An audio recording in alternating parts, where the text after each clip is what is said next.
নমস্কার, আমি স্বরূপ। আপনারা দেখছেন স্মার্ট গার্ডেন নদিয়া। তো এই সবে কাল পৌষ মাসের সংক্রান্তি গেল, মকর সংক্রান্তি। তো সেই হিসাবে যারা গঙ্গাসাগর মেলায় গেছেন বা জয়দেবের মেলায় গেছেন, সেই সমস্ত পুণ্যার্থীদের আমার অনেক ভালোবাসা। তো আজ কুল বাগান নিয়ে দু চারটে কথা বলবো। অনেকেই ভিডিওতে রিকোয়েস্ট করছেন, দাদা কুলের বাজার কত, আপনাদের ওখানে কত চলছে, আপনার বাগানের খবর কি। তো বলে না যে মেয়ে যদি কলঙ্কিনী হয় তো মুখ দেখানো যায় না। তো ঠিক আমার অবস্থা তাই। কুল যা বাগান তাতে আর ভিডিও করা যায় না, কিন্তু তবুও একটু করছি। আর বিশেষ কারণ হচ্ছে জাত নির্বাচন। কারণ মা যদি ফর্সা হয়, বাবা যদি ফর্সা হয়, বাচ্চাও ফর্সা হবে। তো জাতটা কিন্তু একটা ফ্যাক্টর। কী করে চিনবেন, আজকে সেই নিয়ে একটু কথা বলবো। তো ভিডিওটা দেখতে থাকুন সম্পূর্ণ, আর নতুন হলে সাবস্ক্রাইব করে পাশে থাকুন। তো আশা করি ভিডিওটা পুরোই আপনারা দেখবেন। দর্শক, আমাদের চাষিদের একটা স্বভাব খারাপ আছে খুব। সেটা হচ্ছে যে ফসলের আমরা দাম পাবো, আমরা সেই ফসলের উপরে আমরা ঝাঁপিয়ে পড়ব। এটা আমাদের চিরদিনের অভ্যাস, এবং সেই জন্যই আজকে চাষি আগাতে পারে না। এই ধরুন কুলের এবার দাম একটু হয়েছে, এইবার দেখুন নার্সারিতে অলরেডি লাইন পড়ে গেছে চারার জন্যে। আর এই যে যেমন ধরুন এই যে কাঁঠাল নিয়ে তো বর্তমানে ইউটিউব খুললে আর কিছু দেখার উপায় নেই। আর এই যে রেড কুইন, ফেড কুইন, সব আসলে কিচ্ছু না। গতবার বেরোলো রেড কুইন, মানুষ ঝাঁপিয়ে পড়লো।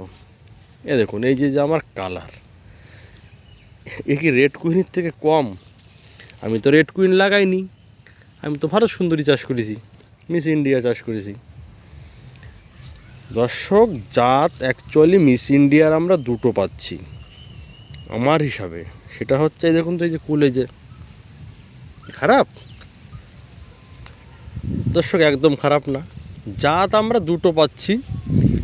দেখুন এই ধরনের পাতা যেগুলো হবে, গাছের ডগা হবে লাল, কুল হবে একটু লম্বা, পেছনটা হবে একটু সরু, কালার হবে, কিন্তু এটা কষটা মানে যে কষ ভাব এটা কম বেশি থেকে যায়। আর এই জাতটারই বর্তমানে বাজারে মূল্য বেশি। ঠিক আছে, লাল হবে, পেছনটা একটু সুচালো হবে। এর কিন্তু ফলনটা একটু কম।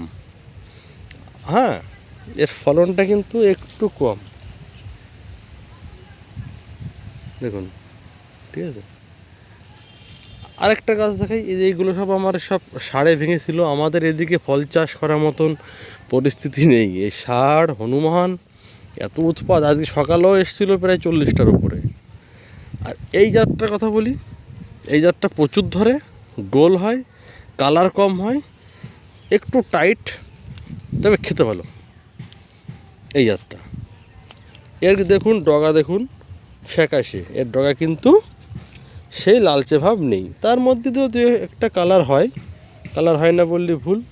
যদি একটুখানি আপনাদের দেখাই আরও, এর ধরন কিন্তু অসাধারণ ধরন নিয়ে কোনো কথা হবে না। আচ্ছা, ফলটা দেখুন গোল, দেখেছেন ফলগুলো সব গোল। এটা কিন্তু সেই সুচালো ভাব, একটু লম্বাটে ভাব নেই। আচ্ছা দর্শক, এবার খেয়াল করুন, এর পাশেই দেখুন ওই জাত আর একটা চলে এসছে। হ্যাঁ, এই জাতটা আমি তার আগে বলে রাখি, কুল লাগানোর ইচ্ছা আমার ছিল না। আমি ওই এক চাষির ওখানে গিয়েছি, দেখা করেছি, আর কয়েকটা করে চারা নিয়ে এসেছি। সেই হিসাবে 12 কাটা লাগিয়েছি। তো এই যে খুব কালার হচ্ছে, একটু সুচালো হচ্ছে, গাছের ডগা লাল হচ্ছে, এই জাতটা আমি আমাদের নদিয়া জেলার বাতকুল্লায় মন্টু দেবনাথ মানে মন্টু কাকার কাছ থেকে আমি নিয়েছিলাম, 10টা মতো নিয়েছিলাম। আর ওই যেটাকে ওই যে রেড কুইনের মতো কালার, ওটা কিন্তু বিকাশ যাচ্চারা, আমাদের বিকাশ নার্সারি সবার পরিচিত বিকাশ যাচ্চারা। ওটা কিন্তু মনে হবে রেড কুইন, কিন্তু না দাদা, ওটাই ভারত সুন্দরী।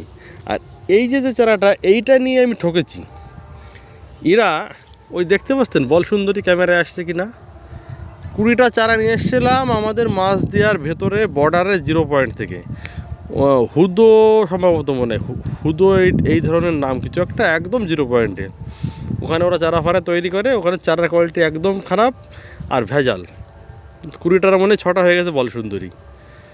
তো এই সব করে আপনারা চারা কিনুন, দেখবেন এই ডগা দেখে যেটা দেখবেন একটু শাইনি শাইনি ভাব আছে, একটু লাল লাল, এই জাতটাটা ভালো।